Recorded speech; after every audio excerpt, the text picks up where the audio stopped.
Everyone, welcome to the episode 3 of Calling the Audible. My name is Manuel Arroy and I'm joined with Jerome Ovington. Jerome, I know we skipped a week, but we're back this week for a special episode for you guys, and then we're gonna go back to the regular schedule. Jerome, how are you? I'm doing good, and you? I'm good. I'm good. Season is well underway now, so we got nice developments in the league. So just before we start, just a couple reminders. Make sure you get your game played. Also, you have your shirt with a number, proper number on it, not written on, and also just make sure we've heard some stuff from the Beau Château complex in Châteauguay. The fans have to be in the stands. You can't be on the field. Please respect that. When we go to a location, it's we we're there. That it's their place. We just rent it. So be respectful. Be mindful of the rules. So please, all the fans, go upstairs. There's a place where you can sit upstairs and not on the field. That's the rules that they have. Also, they want us to change not on the fields but in the locker rooms. So just make sure that you follow these rules and everything will be good there. We've had some a little bit of a situation last week, so just make sure that we respect them and respect their complex.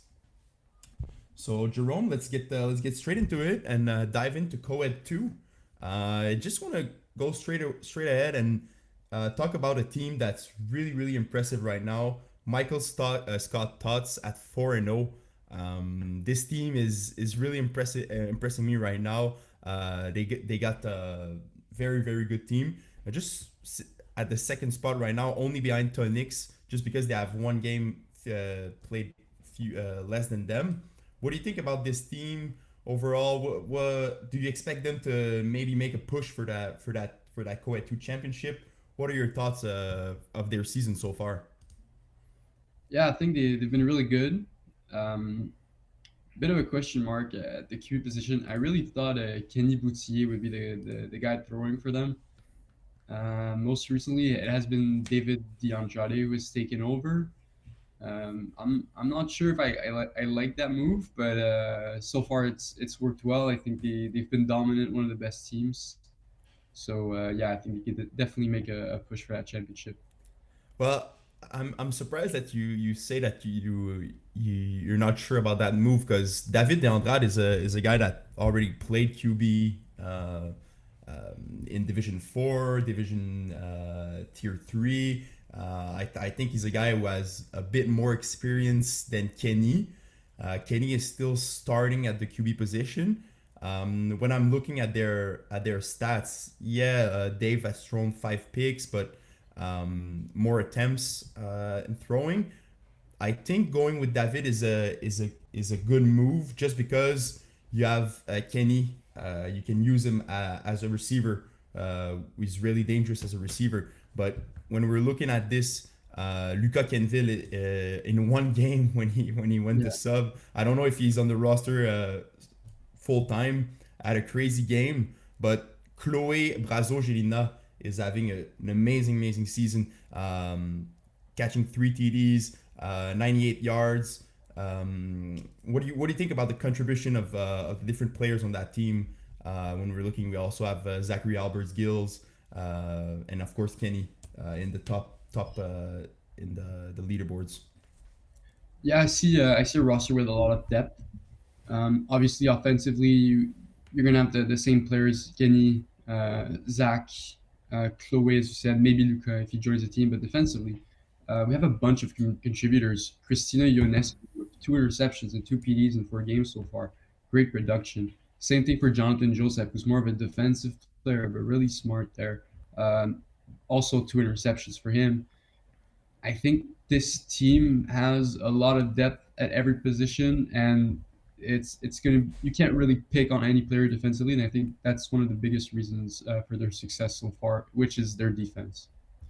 No, I agree, and they don't see Tonix in their in their regular season schedule, but that definitely is a game that could be a finals matchup down the line because Tonix is also looking very good this season. But just to preview a couple matchups in co-ed 2. The first one I wanted to talk with you was Black Wolves versus Roi des Cartes. Two teams that are in the middle and bottom of the standings, but teams that are fighting for their playoff spot. So they're facing off on Sunday in the Châteauguay. Let's see with Roi des Cartes. What do you see so far from that team?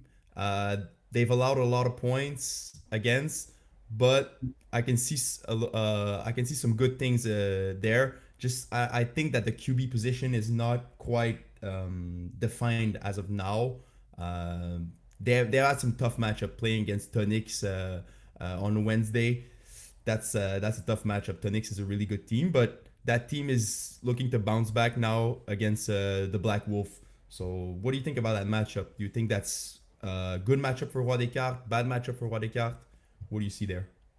Yeah, I think it's a good matchup for them.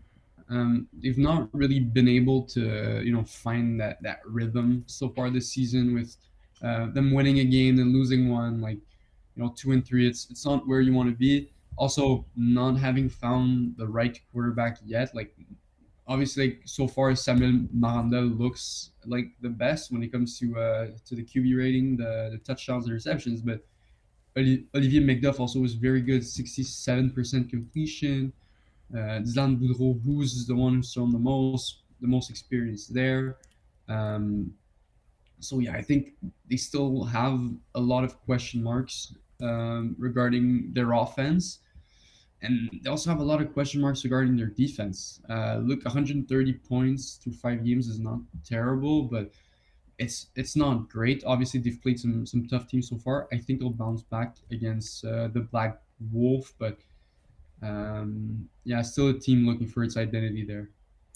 Well, one thing to note with that team is defensively they are able to get their hands on the football like at a good pace. You got five players with at least one pick, two players with two picks, and a lot of pass defended. So that's gonna definitely help take some pressure off their QB, especially if the quarterback position is not that clear as of now.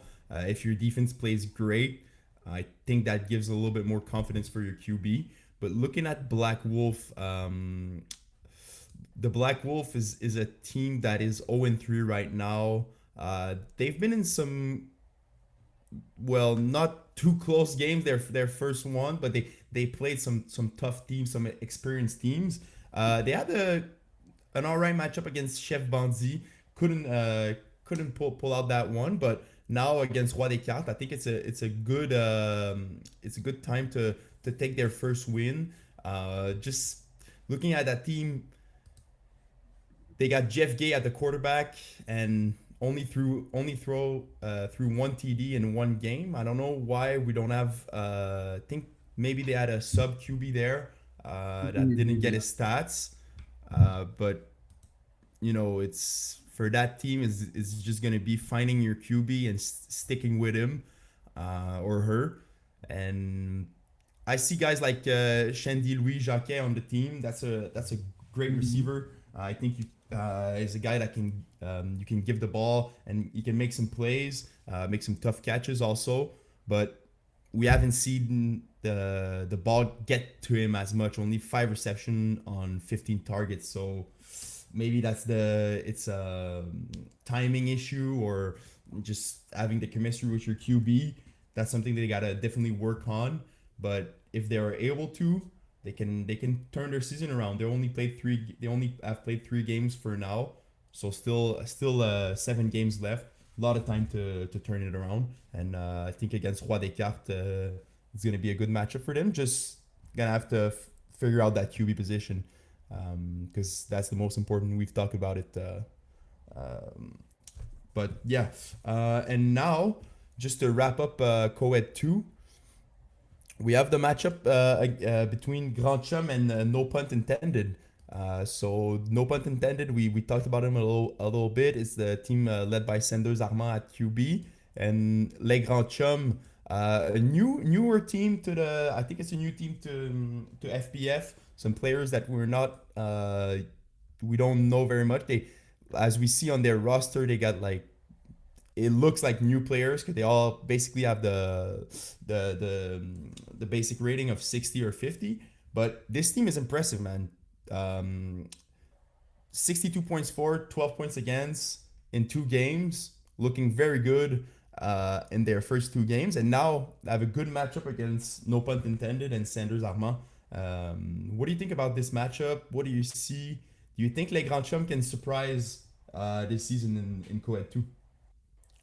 Yeah, and I assume no one will have heard of them in the league, but I'm sure they've already played flag before because there's Yeah. no way you just come in and, especially Louis Brassard, the QB, there's no way you just come in, never play flag, throw 9 touchdowns, 0 interceptions, and have 125 QBR. It doesn't happen. So I'm sure they've played before. So yes, this is definitely a team to take seriously. To me, the most impressive thing has been the production of Cindy Hardy, who has 112 yards and 4 touchdowns in 2 games so far.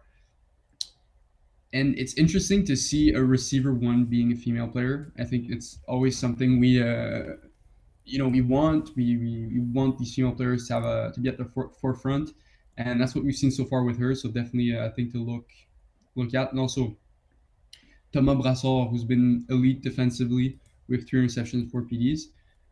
They've played some average to below average teams. Now they're gonna have to face, no pun intended, and they're gonna have to throw against Sanders Armand, Michael Deneau, Jared Buck, Géraldine Cabio-Abante. Uh, they're gonna get rushed by Elodie Bolu, who's she's very very fast. She's great at the rusher position. I think she just started playing flag too. So um, yeah, this is also a player to look out for. I think I heard she's very fast. So yeah, um, this is going to be the first real test for this team. I think, no pun intended, comes out with the win in this one, but I wouldn't be surprised if Les Grands Chums surprise them. Yeah, but I agree with you. It's a good test for Les Grands Chums. No pun intended. I did not expect them to be 4-0. No.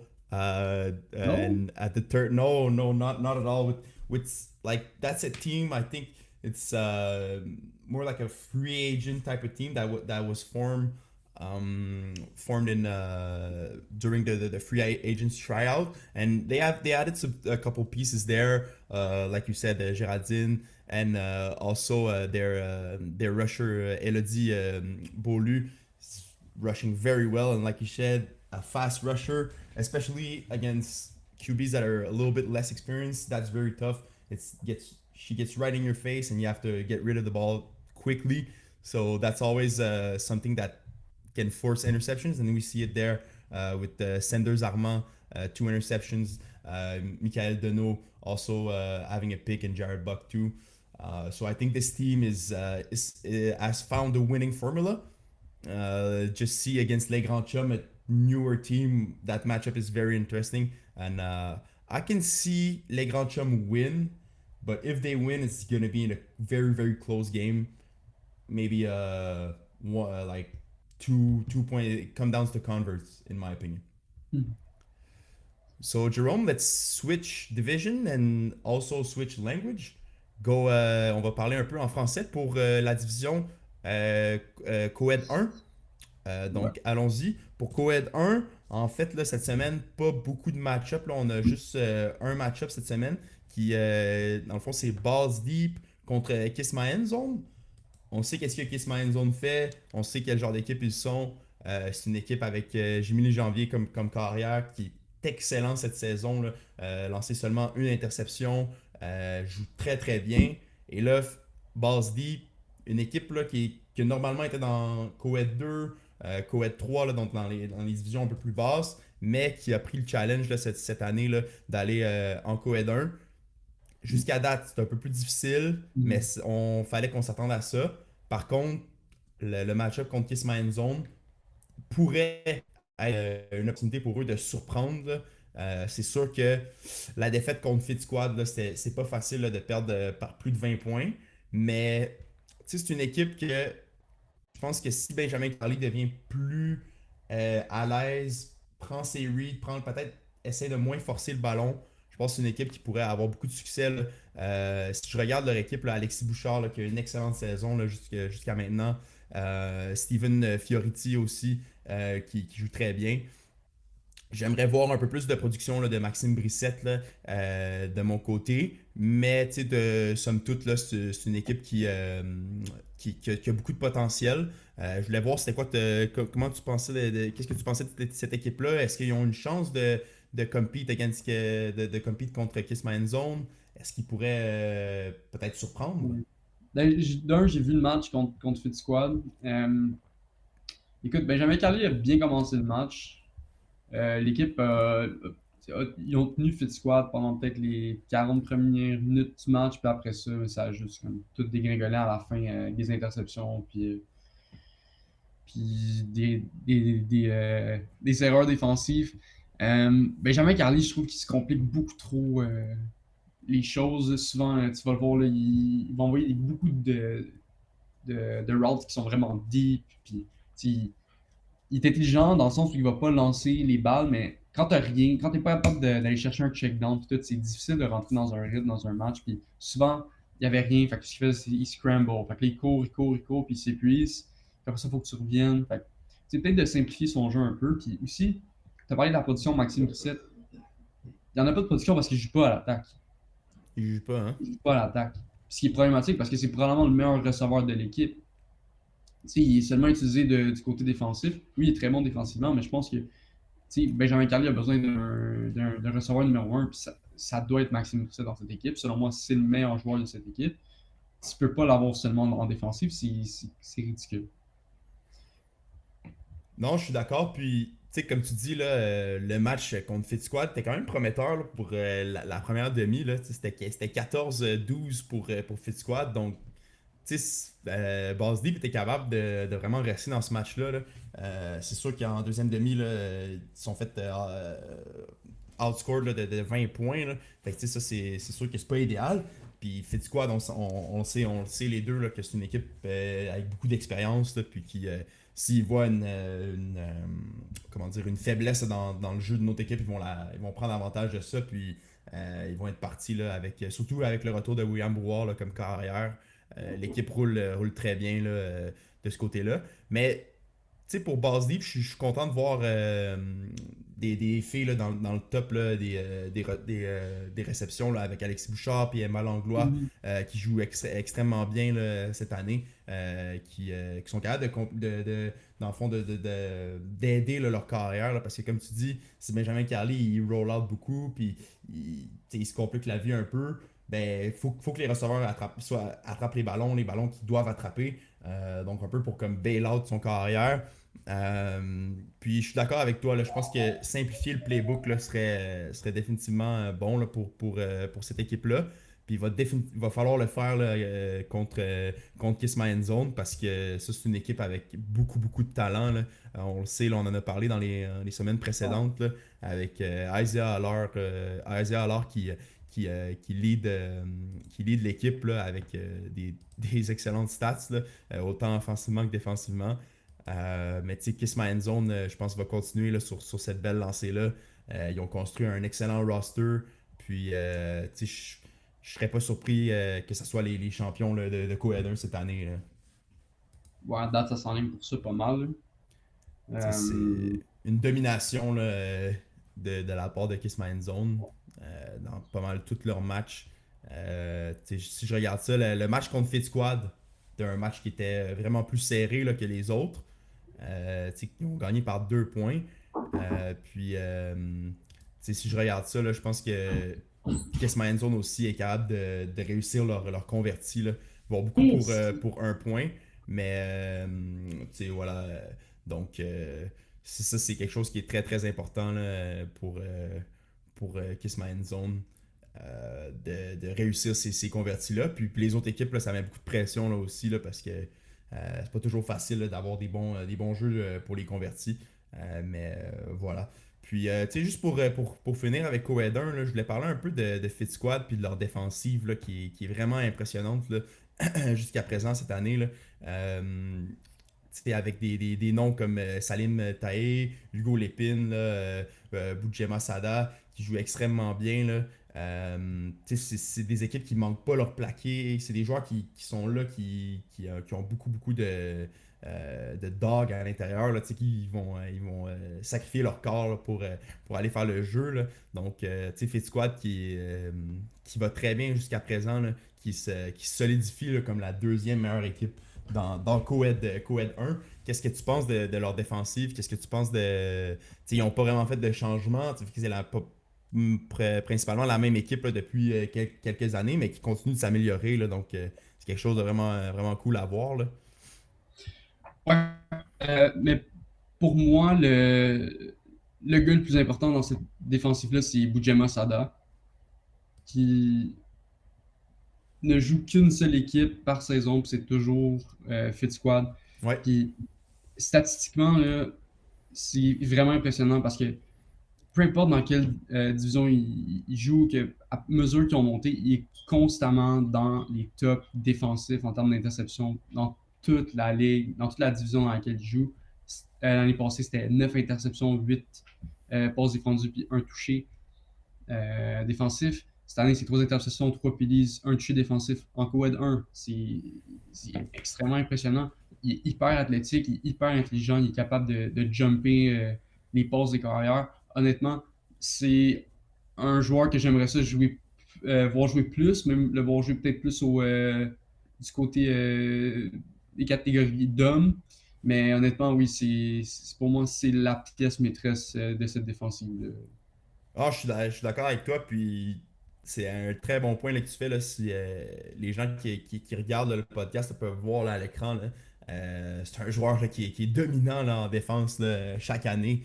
L'année passée, là, ben, en fait, comme tu dis, en saison de printemps 2024, là, 9 interceptions, 8 passes défendues. Là, ça, c'est des stats là, qu'on ne peut pas passer à côté. Là. Puis cette année, il continue déjà là, sur sa lancée là, en 4 matchs avec 3 interceptions. 3 passes défendues. Là, donc, effectivement, là, ça, c'est un joueur qui est très, très important pour l'équipe de Fit Squad.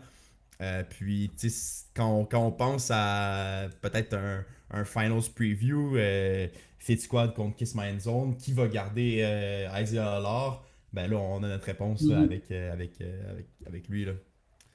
Ouais. Donc, super. Donc, Jérôme, là, allons-y avec la division féminine maintenant.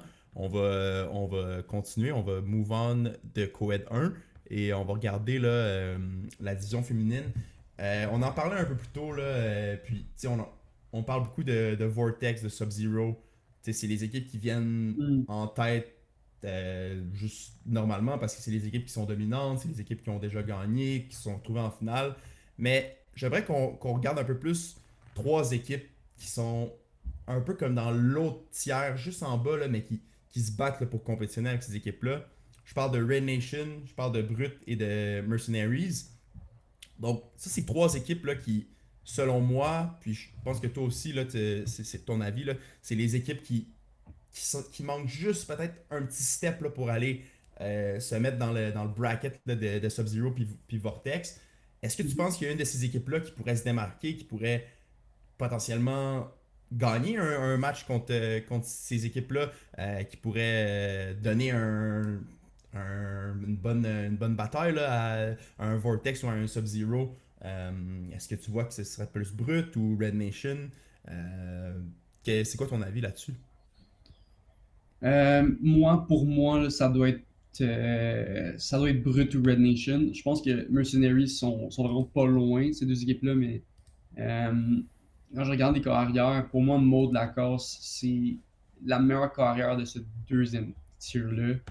Puis le fait qu'elle peut, elle a aussi Laurence Pontbriand, Annabelle Chevrier, Stéphanie Baudry-Zanetti comme receveur. Je pense qu'ils vont être capables de mettre beaucoup de points au tableau, mais même là, tu regardes ça, puis semaine 1, brut, perdre 39-0 contre Sub-Zero. Ok, d'accord, Maud Lacoste n'était pas là. Ok, ça change beaucoup les choses.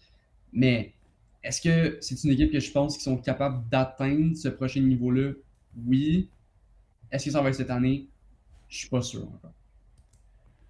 Non, c'est ça, c'est ça qui est difficile, là, c'est parce que pour ces équipes-là, tu joues contre des équipes qui jouent à longueur d'année. Mhm. Sub-Zero, ils ont des tournois, ils jouent à l'université, la plupart de ces filles-là.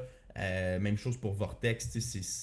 Fait que tu arrives contre une équipe qui est prête, qui est bien coachée, qui sait quoi faire, qui a de l'expérience. Fait que, oui, je suis d'accord que Brut pourrait définitivement aller les compétitionner avec eux. Mais je pense que Red Nation, c'est une équipe là, qui fait vraiment des bonnes strides là, à chaque année. Là. Surtout, on en a parlé, Rachel Vallière qui revient dans l'alignement là, après une blessure, qui vient compléter là, cette équipe-là.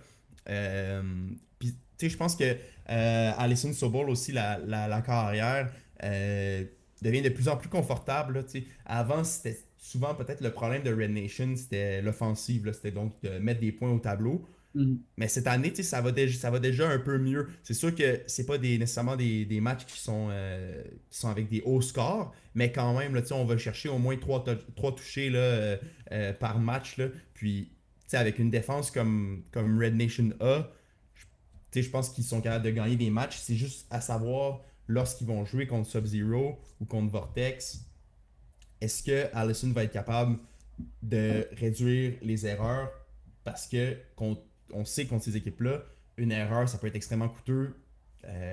Deux erreurs, après ça, c'est difficile de revenir quand ils se sont installés avec une avance confortable. Mais je pense que la défensive de Red Nation pourrait donner vraiment un bon challenge à une de ces à Vortex ou à Sub-Zero. Définitivement, Ouais. si je regarde les joueurs qui ont sur cette équipe-là, là, c'est euh, c'est des ballers par-dessus ballers. Là, donc, Ouais. Puis la preuve, c'est qu'ils ont battu Brut. ouais, Oui, ok, ils ont alloué 26 points, mais c'est quand même une attaque qui est extrêmement bonne de ce ouais. côté-là. Ils ont été capables d'aller chercher deux grosses interceptions, puis ils ont battu avec des converts. Fait que oui, l'attaque est peut-être pas où elle devrait être, mais tu sais, any given Sunday. Des fois, là, tu sais pas, man, puis l'attaque à clic cette journée-là, puis la défense, tu sais ce que la défense de Red Nation va t'amener. S'il y a une journée où l'attaque à clic, oui, c'est possible aussi qu'il soit capable de battre Sub-Zero ou Vortex. Donc, ça, c'est définitivement quelque chose qu'on va garder un œil là-dessus là, parce que ces match-ups-là s'en viennent dans les prochaines semaines. Là. Ben, en fait, peut-être un petit peu plus longtemps. Là, on va devoir attendre jusqu'au 23 Ben, octobre là, pour. Ben, Brut en fait, Vortex, semaine oui. prochaine, lundi. Donc, Euh, Gros match. Ça, c'est un excellent match là, si on regarde ça. Là.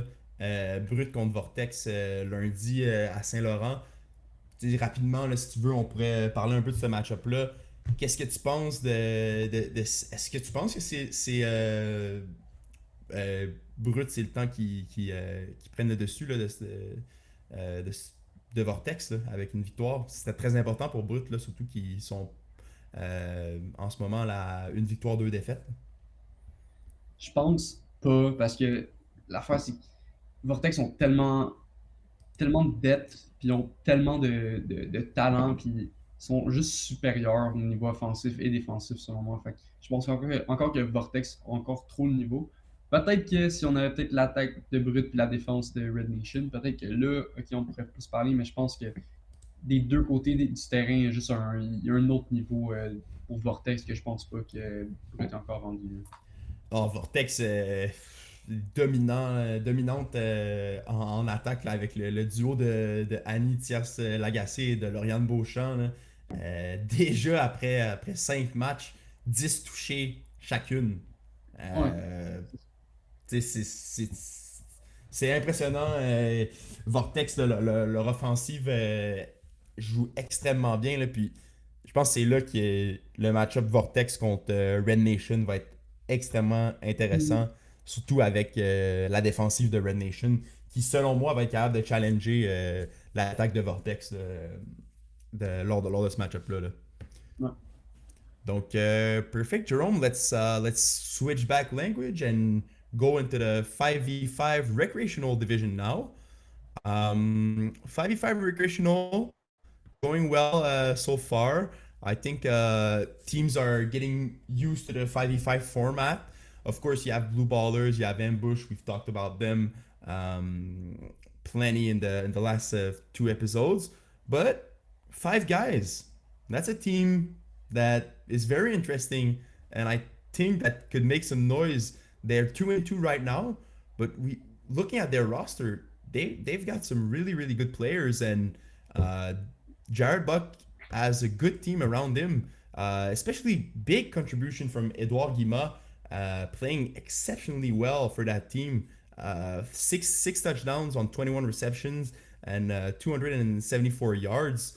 Man, I think that's a team that could give a good challenge to a blue ballers or to ambush, for example. Yeah, and the biggest part of this is Jared Buck's been consistently one of the most underrated QBs in FPF, Yep. and it's a struggle moving from 6v6 to 5v5. Jared's done a great job of it so far, and I think he's going to keep improving. He's also got great receivers to throw to. You talked about Edouard Guimans. I also like the additions of Ryan Vanzlet, who he has a lot of chemistry with. They played together a very long time, and also Mathieu Lepage, who's one of the top players in FPF for a while now. Um, yeah, I'm really looking at this team as this kind of an underdog, but kind of a sleeper in this division. Maybe it's going to take a little while before they're really comfortable, but yes, come playoff time, I think they're a serious contender. And when I look at their games, like they just the little thing is they lost to Bleu Dry 7.1 by 20 points. Yeah, That's something that I'm really a little bit worried about. That because they just came out 20-12 loss against Blue Ballers. Only they held up Blue Ballers to 20 points, which is very good. Um, but they bounced back very well against Drawing Dead. We know that Drawing Dead is a newer team, and they're gonna go through their struggles. But I saw them play. I saw some good things, but it's very hard to start flag and go straight ahead in 5v5. Even if you go in tier 4, it's gonna be hard. But Drawing Dead have now made a switch and added Jeff Rosenblatt as yeah, quarterback. Do you think that could help them? of Do you course. think that that's something that could turn their season around, or maybe get them to 1 or 2 wins? Maybe more than that. You're adding a tier one quarterback uh, to a 5v5 recreational team. Obviously, that's going to make a huge difference. Um, the only issue is that it hasn't translated so far, but it's going to take time for Rosenblatt to find chemistry with his receivers. And when there are so many players on a roster, I mean, I'm looking at this and it's kind of ridiculous. What is it, like over 20 players have played a game, maybe a Yeah. bit less. There's only five guys on the field. Um, a bunch of new players. You don't necessarily know that you're not going to have as many opportunities if you're a lot more. It's not like contact where every player has a position. It's just offense or defense, except QB a rusher. But yeah, um, I really like what I've seen from Andrew DiMiele though so far. A bit inefficient, but 221 yards, 4 touchdowns. It's pretty solid for a new player who's just starting. So yeah, they're probably gonna find more success near the end of the season, but there's only 4 games left, man. Yeah, their season was very very fast. I feel like you have teams that got two games played, and they have six. Yeah, So season is going very fast. But I think that Drawing Dead for their first experience in flag plus and in flag football, uh, we knew it was going to be hard, but I still think they're having fun right now, and that's the most important thing. sure. And they haven't, like, yes, they've been blown out most of their games, but they got a 28-20 loss against Trailer Park Boys, so that's something to build on. I think that they should look at that game. What worked well in that game? What did you do to be able to stop Trailer Park Boys to only 28 points? And what happened in that game? Mhm. Build from that and take the positives. And you got a game against Dragon Magic, who's also the has no wins this season. So that's a good opportunity to get your first win there against a team that's struggling also this season. Yeah. Perfect, Jerome. Now let's go straight into tier four. Um, Gonna come back for the remaining 5v5 division near the end, but let's move on to tier four now. We know tier four is a lot of teams, Mhm. a lot of different squad on there. So it's gonna be a little bit difficult for us to mention everyone.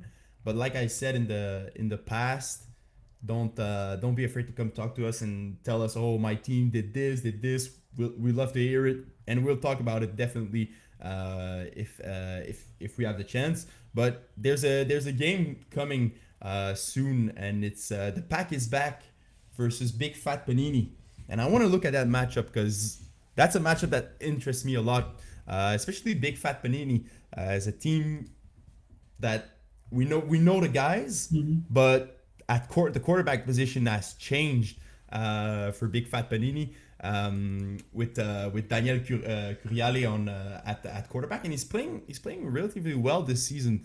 14 TDs, only 4 interceptions, and have a good QB rating, very good QB rating. And of course, he has AJ Zapatelli on the squad, which really helps. Also Massimo Colaci and Luca Lecese. We know these guys from last season. We talked about it a little bit in the podcast, and very good players. So and that game against Pack is back with Sam Anastasiopoulos at quarterback. Very nice game there. I think it's gonna be a good one tomorrow on at Concordia on the Concordia field. Yeah, and Sam has been interesting because the touchdowns and interceptions look good. I mean, 8 touchdowns in 3 games, not incredible. Only 3 interceptions in 3 games for a new QB is very good. But 38.1% completion, 224 yards. 224 yards is a very good total for one game, not three. Yeah. Uh, he's running a lot, but not that much. So the offense is it's just not great. Like it's okay. Um, for Sam, he's starting, and I get it. I'm going through it. It's very hard, but he's probably like taking too many deep shots. Like he's not settling in and just like dumping it off and letting his players make the plays, which is something he probably needs to work on. But um, their defense is going to be good, man, because you have Keon Cyrus, who I played with him on at the All Star game. Very talented. This guy's got a lot of potential, and Sam is always going to have an impact defensively, of course. But I think Big Fat Panini at this point is more advanced and more talented. So I think they're gonna take this one. Yeah, but I think it's interesting what we see there with the stats from Sam at quarterback. Definitely think that, yeah, like you said, he's taking too many shots, and should just revise a little bit his playbook. Maybe go with more simpler concepts. We know the classic triple slants, the all hooks, and let your guys do the work for you. Put the ball in your receiver ends. Make them run after the catch, because right now receiving wise, it's tough, man. Like, don't have you have Peter Birds that is standing out, but not by much, you know. So Mm. we're just gonna have to figure out the offensive situation, and that team. I think that game against Big Fat Panini will be interesting, but Sam's gonna have to be very careful with AJ Zapatelli on defense there, roaming and looking Yeah, for some picks. he's gonna Definitely, get some. yeah. If Sam is not careful, You can bet that AJ is gonna take advantage of that. Um, and like if we're looking in tier four, um, it's got a lot of matchups coming up. Is there another one that jumps to you and you're like, okay, um, this matchup is gonna be interesting, or is there a team that you want to spotlight in tier four, um, that's standing out for you? Yeah, Double Dippers, interesting team to look at. They're going to be taking on Take Two, who's Yep. also a new team. Um, so yeah, for Take Two, it's been a rough season so far. They haven't scored. Uh, they've only scored 8 points through the whole season. QB Kurt Abella has been struggling. It's kind of hard to talk about this team, but I think there's a lot of potential there. Athleticism. Denzel Eddie Lowe has to be taking a bit more of a. I assume these are kids that he's coaching or something. But yeah, I mean, for them, it's gonna keep going being hard for double dippers. What I like seeing is very consistent offense from David Brisson and Simon Dumas. David Yep. Brisson was phenomenal in the one game he played. 253 yards, 6 touchdowns, no interceptions. Simon Dumas, it has been a bit more complicated for him. Who do you think the team should call back David Brisson and tell him, yo, can you want to throw for us, please? Yeah, but I think there it's just an availability issue with the quarterback situation for double dippers. I think David Brisson was away from Montreal, so couldn't play the Easy. games. But definitely when David is coming back, they're gonna stick with David and take back Okay. Simon at at receiver. But Simon is like it's not like he won Yeah, both of his games, so and he David did it. lost. Yeah, David lost by 1 point against a very good team, but Yeah, yeah, no, I think David's gonna come back and definitely like keep it up, and that's a team that's gonna be in the top of the standings towards the end of the season. But looking at their receivers, we got Mason Miller, Eric Chichochet, and Christian Pedroza. Like you got an yeah. amazing trio of receiver there, and Even Simon Dumas is gonna come back as a big yes, target yes, for David. So and yeah, I think we're looking at a contender here when David comes back for sure. definitely. So perfect, Jerome. Let's now segue into tier three. Tier three is interesting this season. Um, like it's not the teams that I expected to stand out, especially the process. I did not expect them to be in No, the top at the top spot right now at 4-0. Of course, really, of no, I did not expect them. I thought they were going to be more of like a 500 type of team. with Um, Ariel Lebrati and Noah Groper as yeah, but receivers, that's the thing. I didn't know that Noah was going to be a receiver.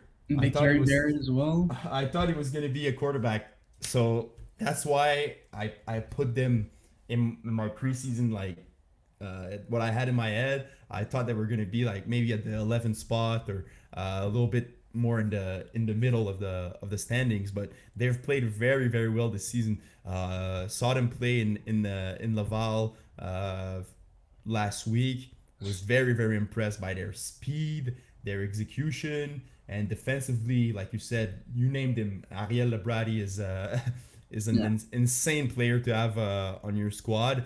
A guy that knows his flag very well, knows where to be, where to stand, and is gonna make plenty of plays this season. Is there another team that stands out to you? It would be the process. Is there another team that stands out to you? It could be negatively or positively. um, I could talk about Ballhawks Yeah. who have just played um, last week.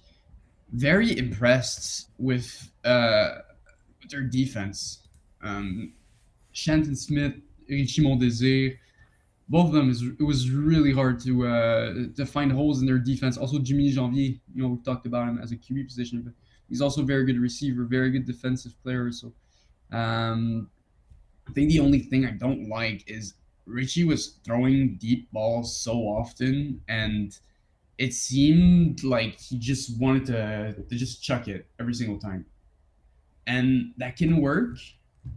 Um, Look, they just beat Les Petites Carottes Junior, which is crazy. Wow. Yeah, 19-7. But it wasn't on the back of their offense. Nope. It was that defense, Yeah. which I told you it's very impressive. Um, but yeah, Richie, like he went 11 for 30, 116 yards, 3 touchdowns. So he completed about 35% of his passes. But 3 touchdowns, 1 interceptions, 116 yards. So he's not very accurate with his deep balls. They're not. He's not converting them at a high clip, but he's not getting that many turnovers either. So it's an interesting dynamic there. No, but it's impressive that against Le Petit Carrot Junior, who is a team that's really really good on defense, and he only threw one pick. I know the completion percentage isn't the best, but still he was more careful with the ball. If he threw it deep, threw it out of bounds. Yep. So I think Richie's is making some good strides at the quarterback position. Maybe just need a little bit more of that timing with his receivers. But like you said, this is a team that defensively are very, very impressive. Only allowing 7 points to Le Petit Carrot Junior. Very, very good. I don't think their quarterback was there for Le Petit Carrot Junior, but still, you look at their receiver, the receiving core, it's very, very good. So stopping these guys is definitely something that they can build on onto their next game against show me them TDs. So yeah, and like if we look at the bottom of the standings in tier three, uh, is there a team that you're like, man, why are they there? Aren't they higher? Yeah, just give me a second. No worries. Okay. Um, Trap stars. Oh, yeah, I guess. Voodoo Brewers. Perhaps Brewers is a team I'm a bit surprised Yeah, so low there. yeah, me Um, too. it's that team I would have expected more from them. Definitely, definitely. Um, Peace is throwing for them. It's not working out well. Tier 3. Okay, so Peace took a little bit of the quarterback duties in Yeah, wasn't in the last game. They tied against Notorious CIG last game, yeah. but Well, he went 19 for 29, 172 yards, 4 touchdowns, 2 interceptions. Not bad. no, So we saw in the last 2 games for them. and Jeffrey Lefebvre went to receiver, so I think that's a permanent move there. no, But still, it hasn't really brought much success either. yeah, I'm surprised why they switched quarterback because I remember No, playing no. them and they look great, man. Like last season, they had a good squad. Their rusher is really really fast. They got a good defense. They communicate well. So yeah, I'm definitely surprised that they're sitting at 0-4 right now in tier three. I don't know if maybe tier three is stronger than Division D that they were in last season. Similar, I think. I think it's similar. So don't know what's going on with Brewers right now. Hopefully they can bounce back. They still got five games left. Season's not over. Uh, gonna have to figure out that offense. And if you're sticking with Peas, make sure that you understand his concept, understands how he runs an offense, because Peas can be very very successful when guys around him know how to run their routes, know how to find their spots. because Pease is an experienced quarterback. No, he's been a little bit on and off as playing, but when he's on, man. So I Yeah, think he could definitely add some good things to that Brewers team coming for sure. forward. Um, but yeah, man, it looks like tier three is going to be very interesting this season. Of course, we have the usual suspects up there with Win Diesel and Penetrators and Team Sexy, but the middle of the pack is interesting also. Team Ethnic is a team that I think could do some good things. And Yeah. West Island Boys, your team. I know not gonna talk too much about your team, No, but it's still something that I think we should note.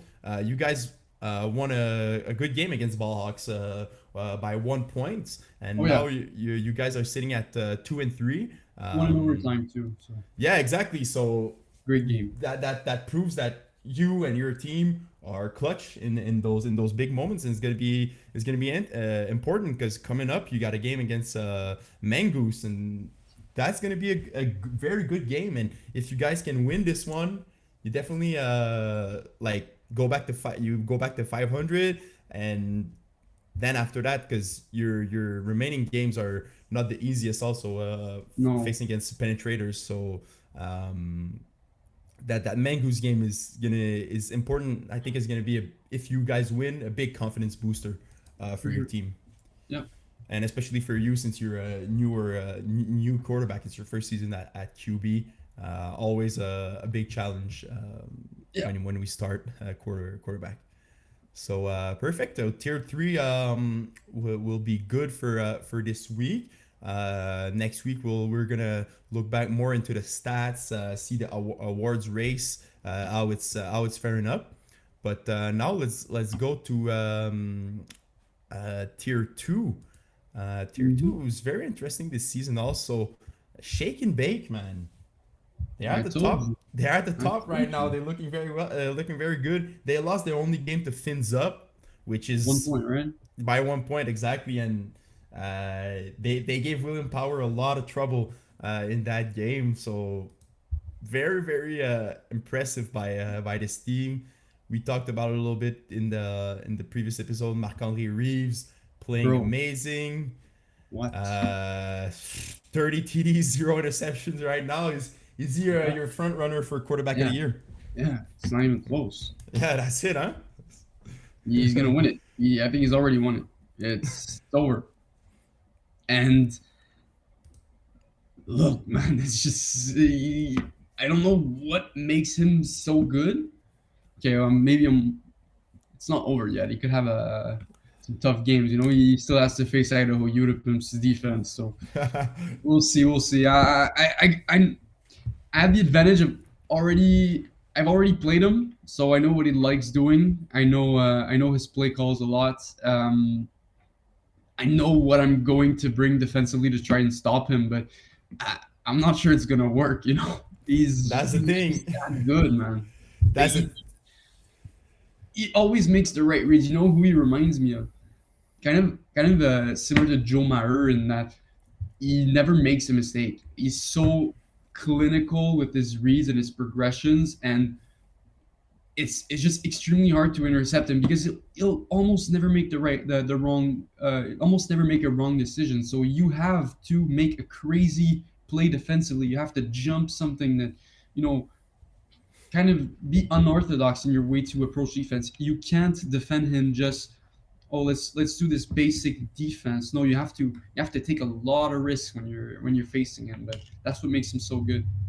Yeah, and like you said, like it's interesting because you say I know his plays, and but we still have to Yeah, stop them. That's the thing is exactly. he's very good to execute his plays. He throws with a lot of confidence, and I think that's one of the best qualities for a quarterback is that confidence in you. That okay, I'm taking that shot. If it's incomplete, it's incomplete, but I'm taking it, and I'm gonna put like my faith in my receivers hands, and that's what he does, man. Right now is You know what's most man. impressive? He's doing it with no bona fide superstar receiver. I agree. The He's spreading the ball, man. his Can number one receiver literally doesn't have a rating. He's a zero offensive, zero defensive. There's yeah. a bunch of guys with no ratings, guys that have never played flag, and he's doing it and he's putting him in great situations. Are we No, looking at it's the next goat? Is this what we're looking at? bro. Imagine what happens when he gets like these superstar receivers. We're definitely looking at a player that's gonna put his mark as a superstar in the division, and coming off his win in Division D in the spring.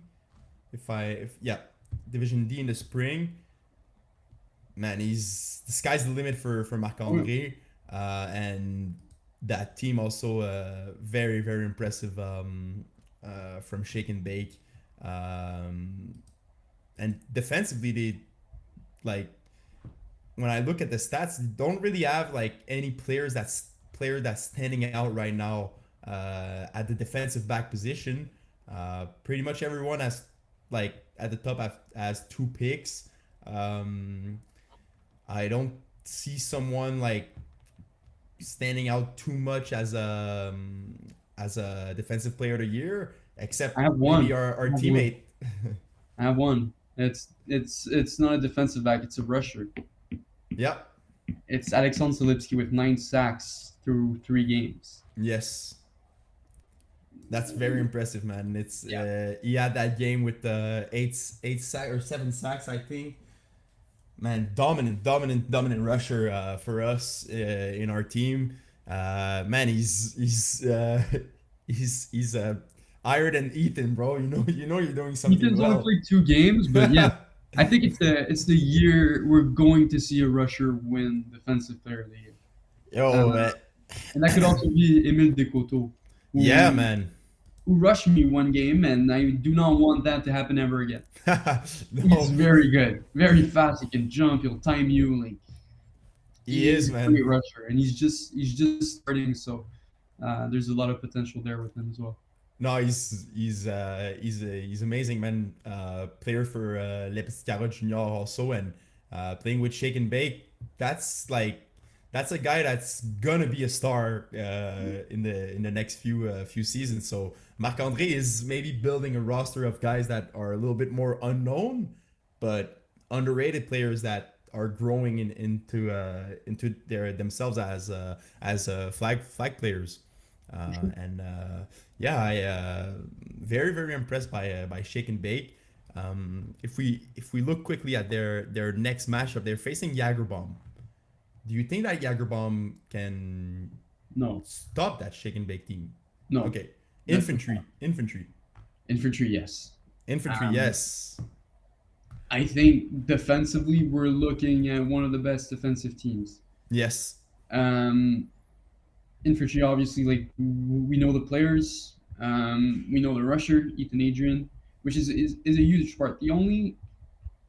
Maybe the only knock on Reeves is his height. He's a bit shorter than what you typically want from a quarterback, but yeah, so Ethan could have a big impact there, but defensively, like Charlie Vachon, Kwesi Gordon Mall, Sean and Royce Emergent, Marc-André Lapointe, Dylan Daou, Nick Dimol, all of these players are defensive players. They're yep. all elite defensively. So this is probably the team I'm looking at. Like, okay, yeah, they could stop Reeves, and I mean they held Stephen Harris to 0 points in week 2. That's crazy, man. That's you know, crazy. That's crazy. I can't believe it. the defense is insane. It's defensively, there's no one even like coming close to them in my opinion. No, and it's the matchup coming up tomorrow. Oh It's yeah. gonna be very very fun. Should we talk about it? I mean, Yeah, let's I do know it. it's Let's our do it. team, but it's probably the matchup of the season so far, isn't it? Yeah, of course we're biased a little bit, but if we take a like a little bit of a outer look on the Yeah. matchup, it's the best. It's insane. You have an amazing offense in Idaho Utah Pimps with Brady, who just came back from his vacation, so he's playing just at his first game against Arouge. Little bit of a little bit of rust there, but that's totally normal. But man, that Idaho Unipim's offense, it's tough to. It's gonna be some good matchups. I'm thinking like Marvin Steinberg going up against Rory Submergent, and you have Danick Coulombe going up against Charles-Olivier Vachon. That's like two big matchups that I see in our games, and And who's guarding uh, Andrew Grant? that's the thing. You need a speedy guy, and I think you put Dimalo, Why or Demalo? Yeah, Dimalo, exactly. Gordon Mall. Yeah, exactly. So yeah, It's great matchups all yeah, around. yeah. That's for sure. It's gonna be very fun game and a very physical game also. I think because we know that infantry they always bring that energy to each and every game. So So does Idaho. So exactly. So yeah, very hyped to play against these guys. It's gonna be a fun one. late night too, 10 o'clock Sunday. It's Yeah, it's gonna be fun yeah, for sure. definitely. So yeah, Jerome, let's segue now because the Division One and 5v5 Mhm. like is they're a bit similar in terms like it's mostly the same players that are playing there. So Yeah. what I wanted to do today with you is I wanted us to do each we're gonna do for example for the 5v5 division you give me your starting five on offense, and I give Okay. you my starting five on defense. And for Division One, we do The the opposite. same thing. Exactly, you do the defense, and I do my offense with the players there. So let's start. Let's start with the 5v5 division. So uh, let's bring the players there. We're gonna go. We can't. Of course, we can't pick the same guy. Like Okay. Okay. so I get you. you know what I mean? So let go with your first pick for receiver, but let's say we're gonna have to have a QB and four receivers because we're in 5v5, and got to be mindful of also the snappers. So I'm picking offense and you're picking defense. Yeah, exactly. Okay. Yeah. So, that's interesting. All right. First pick, give me Vincent Anctil. Vincent Anctil, I like it. So Yeah. you're going with the stud Mangoose receiver. Yes. For me, it's gonna have to go with on defense. I'm gonna go with Gabriel Charles Dabé Champagne as my first pick. Okay. That's an easy one. Okay. Um. All right. So I got my slot receiver. Give me the best wideout in 5v5, James Drysdale. James Drysdale, I like it. Perfect. So you took James Drysdale there. Man, defensively, I'm gonna go with a rusher, and I'm gonna go with Thomas Coutu as a rusher. Okay. Okay. All right. Okay. I need some speed here. Yeah, you do, man. Give me Felix Boutet. I knew you were gonna go with Oh yeah. Felix, Oh yeah. but you already have some good speed with James, bro. Yeah, but I need like that extra speed, bro. Okay, I see you. Okay, so I gotta stop these guys, and I think an amazing defensive player that is maybe not on a successful team this season, but Jawan Hedgill is Okay. a baller on defense. So I'm gonna take him to I'm gonna put him on James. I'm gonna say, yo, try to shut down James. All right. And I'm gonna need a snapper to close this off. So I have a couple options, but give me Serge Pilon Jr. As my snapper here. I like it. I like it. Serge, an amazing player, bro. It's we played you came and played for our team when we faced the Kangaroos, and man, Serge Yeah. he's still got it, bro. He's still one of Oh the yeah. best. He's Oh still yeah. one of the best players in the league, and making his mark as a snapper for that team, and very reliable receiver for Dan Lazara. Um, so okay, so you're going with Serge. Um, gonna have to get man. I'm taking Alexis Gaumont. I need that height. Oh yeah, good pick. Good pick. So now you're missing a quarterback, and I'm missing one more defensive player. Yeah. Give me Dan Lazare. Dan Lazara, you're Yeah. going with the guy Moving who's on. hot right now. Uh, Joe Meyer as is still up there, but I think he threw like only 2 games. I Yeah. think Will Trottier was the quarterback. He's doing very well in place of Joe Meyer. But you're going with Dan Lazaro. Okay, so you're gonna chuck it deep, huh? I see. I mean, I got Uh, that speed, don't I? yeah, you do. So okay.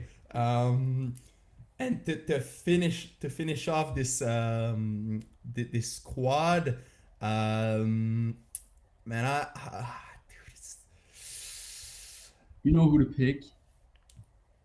uh, man, it's a tough one. I'm gonna go with AJ Gomes. Yeah.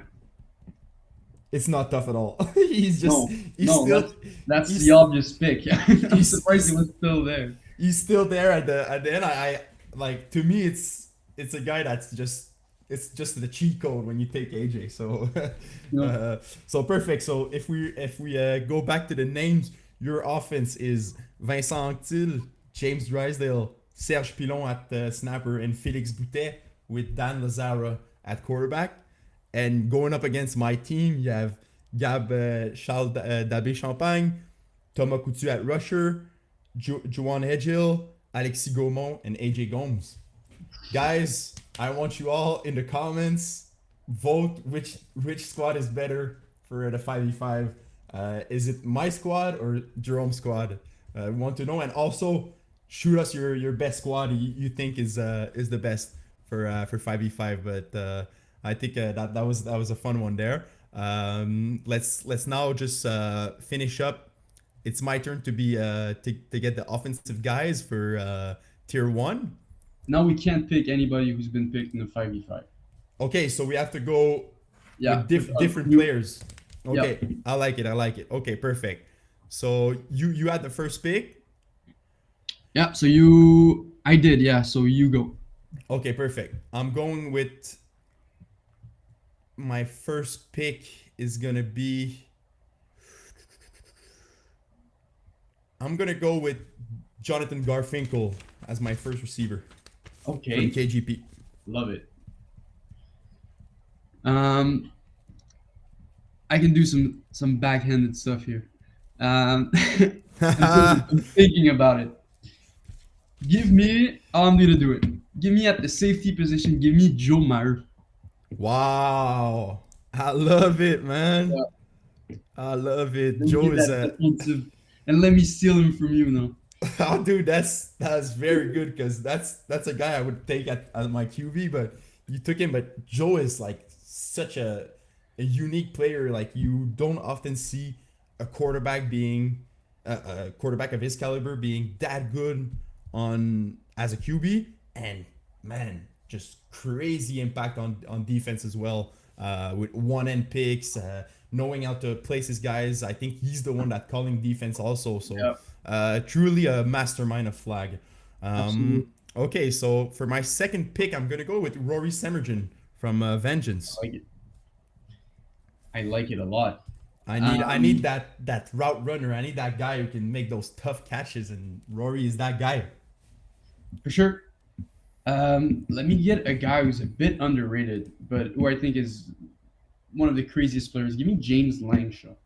James Langshaw, nice. I love it. I was gonna take him in offensively, but man, defensively he's also making a great impact in for that blessed team. Um, okay, so you have Joe Meyer, James Langshaw, I have Jonathan Garfinkel, and Rory Submergent. I'm gonna continue with a teammate of mine, Paul Lapierre. Yeah, great pick. I need that hype, man. You're gonna have to stop that. Yeah. All right. So you take that height. So let me counter you with Sanders Armand here.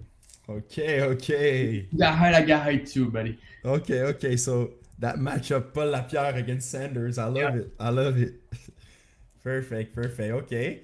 Um, I'm gonna go with a QB right now. I'm gonna go with the GOAT, Kevin Wyatt. Okay. There it is. That's an easy pick, bro. That's an easy pick. Yeah, it is. It is. Now let me go with another super athletic guy, great team guy as well. Give me Jordanson Alex. Yes, man. That's a baller on defense, bro. That's a guy that's gonna make those plays on because that's actually a very very good pick because Kevin we know my QB Kevin he's gonna throw some darts and Jordanson's gonna fly and bat him down. Need that speed, that athleticism. Yeah, no, very very good pick there. I love it. Shout out Jordanson, very good player. Okay, so for me, I now need. I got my snapper with Paul. I got my two receivers. Need a little bit of speed. I'm going to Joey Nataro. Okay. Okay. All right. Who's gonna cover Joey, bro? Come on now. I got a guy. I got a guy. Give me Quasi Gordon Mall. Nice, nice. Okay, you got a six squad, bro. You got a six squad. Okay, so for my last pick, man, okay, okay. I can't pick Gab because he's already I already picked him. Um, but I'm gonna go with a reliable guy, a guy that's gonna make those tough catches, an amazing player, Jean Daniel Chevalier. Yes. JD. Good pick. Great pick. Um, Now I need a rusher. I need somebody to rush Kevin Wyeth. He's gonna be useless. He is. He is, but I'm still gonna pick him because I think he's one of the smartest rushers and he's really good at taking snapper hooks away, like reading the flats and just being just a very good player overall. Give me JC Ferland at that rusher. Nice. Okay, I see. JC was making some noise at the rusher position in tier one with 4 sacks, 2 pass defended so far. So yeah, okay. So let's do a recap of our teams. For me, offensively, I got Kevin Wyatt at the quarterback position, Paul Lapierre as my snapper. I got JD and Rory as my slots, and Jonathan Garfinkel and Joey Nataro as my wide receivers.